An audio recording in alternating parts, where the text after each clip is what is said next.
ఆదియందు దేవుడు చేసినటువంటి ఆ సంకల్పమే ఇది. దేవుడు లోకమును ఎంతో ప్రేమించెను. ఆ ప్రేమను తన ప్రియ కుమారుడు యేసుక్రీస్తు ద్వారా వెల్లడిపరిచాడు.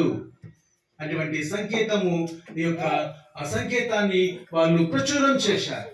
గుణులైతేనే, జ్ఞానులైతేనే.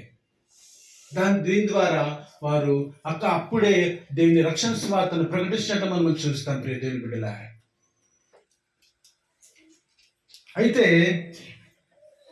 గొర్రెల కాపరులు తమతో చెప్పబడినట్లుగా తాము విన్న వాటిని, కన్న వాటిని గూర్చి దేవుని మహిమపరచు స్తోత్రము చేసి తిరిగి వెళ్ళిరి అంటున్నారు. ఇక్కడ గొర్రెల కాపరులు ఆ యొక్క యేసుక్రీస్తును చూసిన వెంటనే వారు ఆ దేవుని స్తుతిస్తూ, దేవుని స్తోత్రం చేస్తూ వెళ్ళారంట.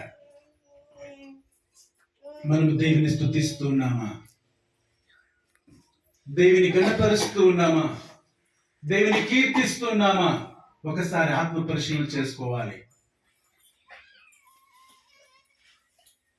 ఈ యొక్క సువార్తలో, ఈ యొక్క రక్షణ సువార్తని మనవంతుగా ఒకవేళ మనము